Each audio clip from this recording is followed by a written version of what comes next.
Hey, this is Silas. I'm going to be reading something I wrote some time back, and this is about kind of celebrity and things that are going on.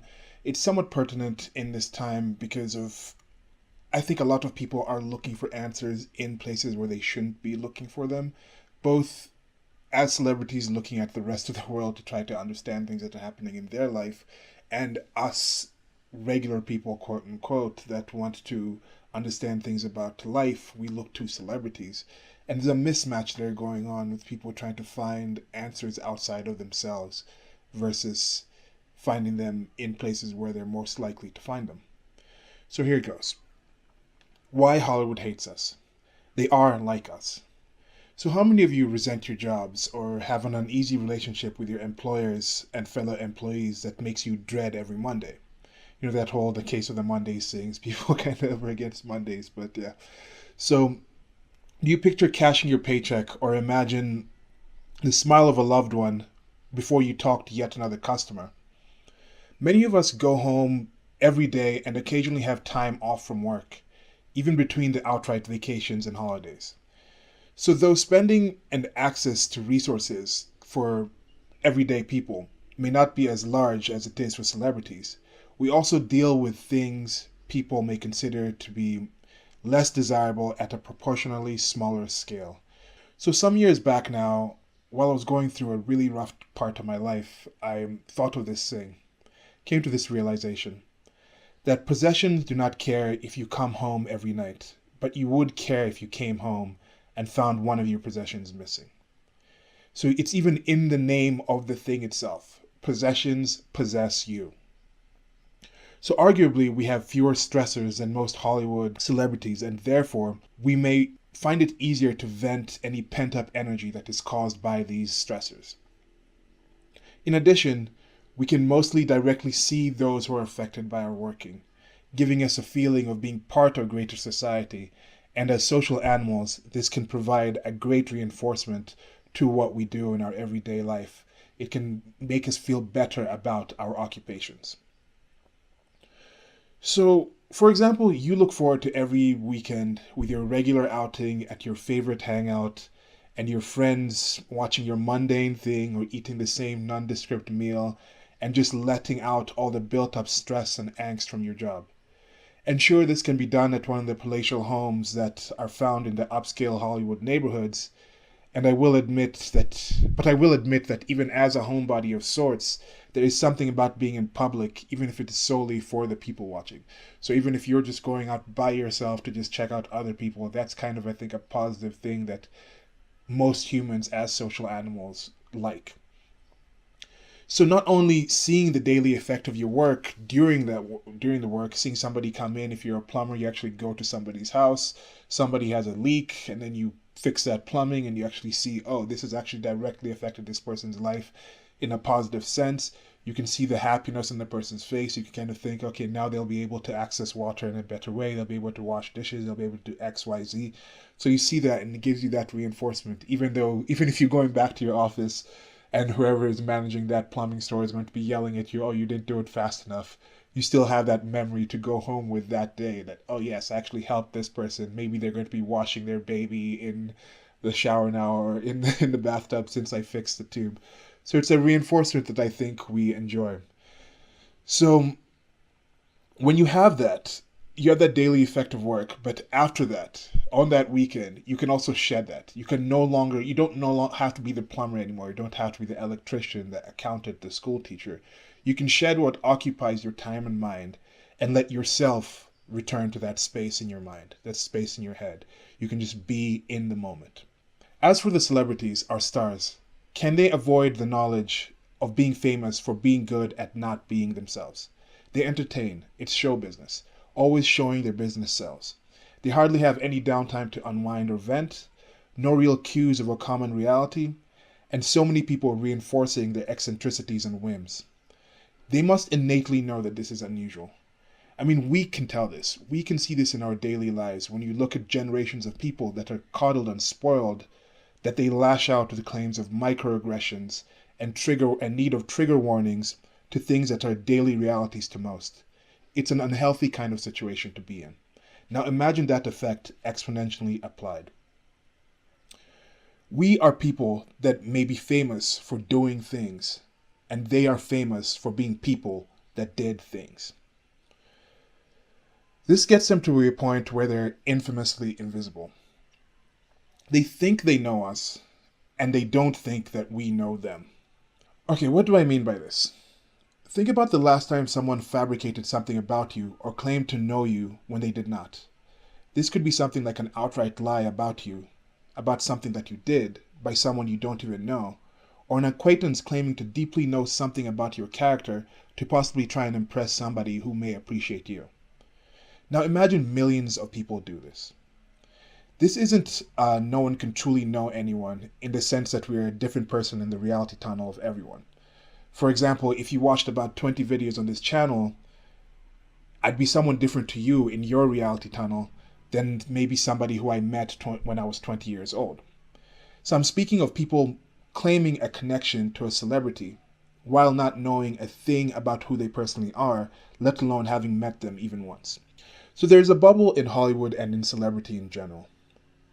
I would not choose a life of that level of scrutiny, and I know I'm saying that while I'm creating these videos. And part of creating these videos has me thinking, okay, how much of my personal life am I going to share in this? And I'm taking special consideration for people in my life, my friends, family, relatives, and even acquaintances. How much about their interactions with me am I going to be discussing in my videos, in my public life? So some of my reasons for being apprehensive about celebrity, some of the main reasons of being apprehensive about celebrity, include the considerations for the child performers whose parents I personally hold mostly responsible for the things and negative things that happen to them. As it should be. Parents should be responsible for what happens to their children. So there are stories of a horrifically cutthroat and uncaring environment, which is unfortunately shown by how so many of these child actors, how so many people involved in Hollywood, get older and leave or appear to be maladjusted to adult life. It is one of the few fields where child labor is generally well received. They do make many considerations for how many hours they can be on set, etc., but be a halfway decent child actor and you will be on steady demand for jobs and parts. Many of us have our own challenges in personal and professional life, but theirs on a grander stage. This can lead for them to be pushed to higher peaks of stress and lower abysses of depravity. Just think about a simple thing. How many of you growing up, while you're learning how to drive, maybe had a little fender bender or just hit something? Now imagine you're in Hollywood, you're a famous child actor, you're a famous celebrity, you have your first fender bender, and then there's all these people taking photos, there's paparazzi people there, it's on all these news covers, this person can't drive, what is this person doing while driving, etc., etc. It can be a bit of a nuisance and take you to more of a level where you're more stressed just by taking a regular drive or getting behind that wheel again. And that's kind of the experience that I'm talking about in this situation. So think of many confirmed and rumored occurrences of illicit behavior in Hollywood. Behind the scenes abuses, drug use, infidelity, and more, yet the show must go on. It may appear to be glitz and glamour from the outside, but it isn't. A gilded cage is a cage nonetheless. It may even have the added limitation of being made comfortable with your confinement. Think about the films that some of these people make with their violence, sexuality, and other themes that in their private life, in their out-of-character life, these themes are things that they claim to disagree with, yet they make millions from. The cognitive dissonance that this must create could be very frightening. How many of your colleagues are actually your friends? I know there's this whole thing where people say, okay, be sure that people you're dealing with at work in the office are not necessarily considered to be your personal friends, because that interaction might be different when you're in that workplace, and I do agree with that.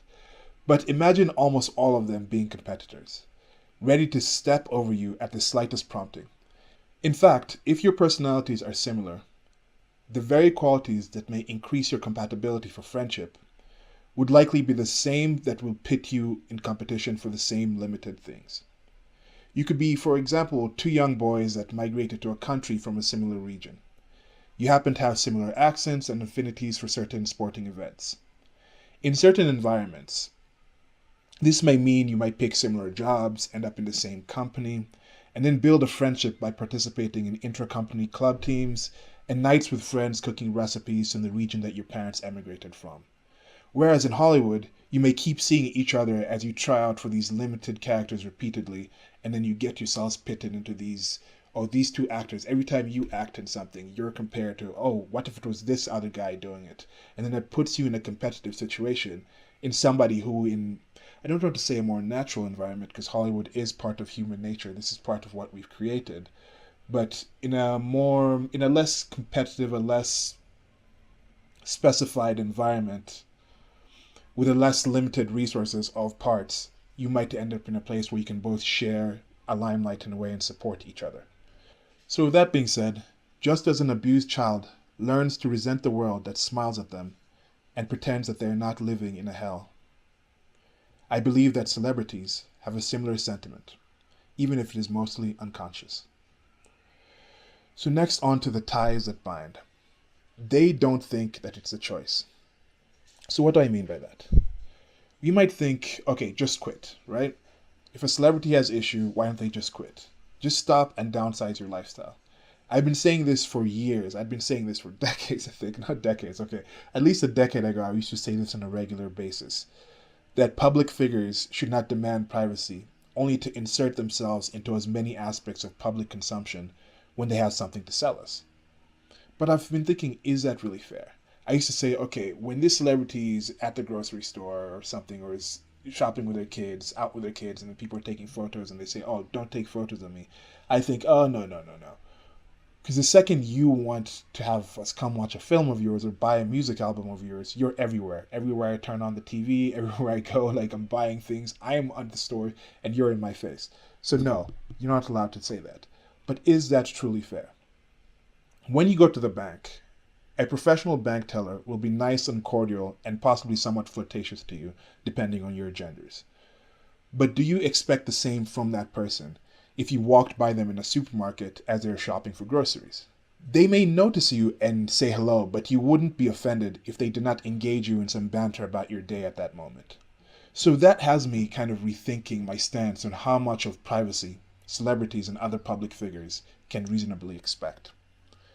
So with that part being said, people that are not currently committing suicide think their life is one worth living. Despite how horrific some of the day-to-day aspects of celebrity life may be, it is not as easy to let go. It is still their life. In addition to having to do away with the very tangible and visible perks from money, fame, and access, there is also the challenge to turn off the mentality and drive that enabled them to become as dedicated to their craft and adverse to other pursuits than many surely are. There is something about these people that made them decide to do what they do to get as famous as they are that's not as easy to turn off. There's also the momentum of it all. Continued participation in its glory could support justifications to past struggles and sacrifices.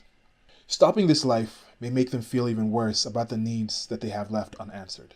There's a lot of situations where some of the sacrifices they made, they said, look, in the past, I let go of this chance so I could aim to get to this goal, and that made me push through. And once I got the goal, I felt better about that thing I left behind. So at any given time that we see them where we think, why don't they just quit? Why don't they just let go now? That could be at one of those points where they're thinking they have a goal where it's like, 2 more months, I finish this, and that will make up for the thing that I let go 3 months ago. So it's not as easy to just drop it as we go. I imagine that many in Hollywood know how gruesome life in that bubble is, yet they have reason that they stay in it because it offers at least an above average quality of life. That is something that most of us detractors can agree on. We often say that quit complaining when you are living such a good life. Be quiet in your gilded cage. So with this in mind, they could or possibly must imagine the rest of the world to be a horrible cesspool that makes their daily loads worth bearing. If they could actually imagine that living as one of the masses was preferential, if not outright better than their current positions, how could they come to terms with their inability to have that kind of life? Don't cry for me. As I said before, certain personalities are attracted to celebrity. Some may be misguided and others power-hungry. In specific cases, these are people that have been groomed from childhood. Can you think of 5 happy, well-adjusted biographies of any celebrity? Just take a little time and think, off the top of your head, can you think of somebody whose celebrity life you've known from being a child to an adult that you can say, okay, yes, that's happy, good, and something that you would trade your life for? Okay, maybe not trade your life for, because I'm not making adjustments on what your life is, but just that you think, yes, that sounds like a happy, good, well-adjusted person. I know bad sticks out more than good, but I imagine if I asked you to think of celebrities or people in your life, most of you could think of about 5 or so sad stories of dysfunctional, abused, addicted, or worse people that have varied levels of acting right enough when they need to. And if you can't think of that, congratulations about not being able to think of that many people in your life. You have a great life, you have great friends, you have great people around you. And I also doubt you'd probably listen to this channel. And if you can't, you should probably stop listening to this and go out and enjoy your awesome life before leaving a comment about how that kind of life is. So I'll use an example of somebody like Madonna, who is the famous pop singer and actress, occasional actress. She's now in her later years, but she's also on a constant drive to stay relevant by being as abnormal as she can think to be. With the last presidential election, it was a few things, but there was one part, I know it was tongue-in-cheek, you might say it was just a joke, but offering oral stimulation for votes at any age is ghastly. At hers, it's mortifying. Imagine waking up every day and thinking that the most important thing to do that day is to not be yourself. Her fame came from being unusual. If celebrities like her or Meryl Streep were more like us, we would not hear about them. It does not make them victims, but there is some exploitation in this process. We support and encourage their unusual abilities via patronizing them, and they patronize us for not being as unusual as they are. As we see with certain revelations, certain recent revelations, at the time of me recording this video, there's some big stories coming about Harvey Weinstein, who was a big player in Hollywood for years and years, coming out with these talks of him being somewhat lecherous, if not outright raping and assaulting females, and other people having known about this. So, with that accounted for, there are tie-ins with other industries and fields to that of celebrity. You see politicians and others in power intermingle with the very same people that you have a very close lived experience with, of knowing that they are truly evil, despicable people. You see that the masses that you're supposed to entertain also fawn over your rivals, not just the people who you're competing with, but they also fawn over these very demons, these very people who have power over you, these very evil people that you know of. They fawn over them. These masses, these people that you're supposed to impress, these people that you rely on to come to your shows, to give you money, to make you popular, to maintain your celebrity, also seem to be supporting the very evil people that you have met in that industry that you are in. So something more frustrating than hardly ever being yourself is not even knowing that there is a yourself to be. I say this from personal experience, and I can say that that part is thankfully in the past as I slowly continue more of my journey on self-knowledge and trying to understand myself better and how I react to other people in my life. So, we're to wind this down now. And this was not intended to be a defense of celebrity, rather more of an analysis and observation about it. There was a project that I began called The Usual Jesters, where I track down things that public figures and entities say about other things in the public sphere. The general idea was just collecting those things as close to verbatim that were put out in public, not putting spin on it or what I think they may mean or what they said or what connotations are coming from it. Just get the statements and their actions and put them there so other people can see what they said, what they did, and make their own judgments. So this also led me to see more of how we translate these people into our lives, how we plug them in, how I get, okay, this celebrity says X, then I read it from this person who's already plugged it into their matrix of how they see their life, and then I take my assumption, do I find this person trustworthy, do I find this source untrustworthy, and then I plug that in to not just what that person said, but the translation of what that person said and the topic that person was talking about. So it just made me think of the different levels between this. the different gatekeepers that are coming between me and that person. So does it really fair for me to say, okay, I understand what this person is saying, or I'm going to make a judgment over what this person is saying, or even understanding how many levels of gatekeepers did that person need to go through before they made a statement based on possibly faulty information about something they do not understand. So just because somebody appears capable at a certain thing does not make everything that they say valid. And I include myself in this. So there's this thing where people say, XYZ are more powerful than me, so it's okay for me to say ABC about them. There was a recent Golden Globe speech by the famed actress Meryl Streep. And she went in on President Donald J. Trump. She said that actors, foreigners, and the press were the most hated groups of people in the United States of America. So there was this believe and listen theme that I picked up throughout this whole speech, and I've been picking up by a lot of people in celebrity, in the media, in the establishment, in a certain, I don't want to say just the left, but just in certain positions, that you have this believe and listen kind of idea. So from the opening statement of this speech about loving everyone in attendance, to the ending where she was unable to say the name of the recently deceased Carrie Fisher, instead using a name of a made-up character that she pretended to be decades ago. This kind of made me think, was Streep realizing that she herself would not be remembered for who she is, but instead would be remembered for one of the many people that she was not? Did she have some insight into the dark life of Carrie Fisher that may reflect some of what she personally experienced in her own life in Hollywood? She was receiving a Lifetime Achievement Award at that time. Our Lifetime Achievement Awards, when you really think about it, are not presented in this industry type of setting. They don't get you in a place where you're sitting in front of a hall full of people that are likely just there for financial reasons, that if they had the chance would probably take that position from you at the drop of a hat. They're not presented through a labyrinthine system and process where it's like, okay, now it's your turn to get this. It's your place to get this. Or you have to wait your turn. It's Lifetime Achievement Awards, in general, in most lives, are evidenced through the lives of our actual loved ones. So when I'm watching this, when I'm thinking about people in Hollywood, why do they actually hate us? I try to think of this speech. I try to think of some of the people. I try to think of something that's coming out with things like with the Harvey Weinstein thing. The behavior that these people have. The claims and accusations that they can make about other people at a seeming drop of a hat. And you wonder, how can you characterize somebody as so dark and evil? And it's maybe because they have personally seen people this dark and evil. So it's possible for them to say, if somebody says XYZ, they actually are evil. Because they've experienced it.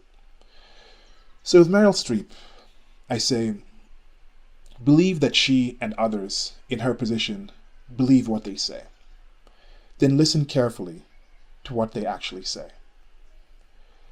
So that's it for this video, and if you guys have had any experience meeting celebrities, or if you're a minor celebrity of your own, or if you've had this kind of experience where you're kind of wondering, okay, is it really my lived experience? Do people really know me?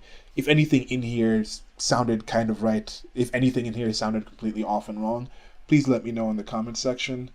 And yeah, I guess that's it for this video. Like, share, and subscribe. If you're on YouTube, hit that notification bell. Until next video, goodbye.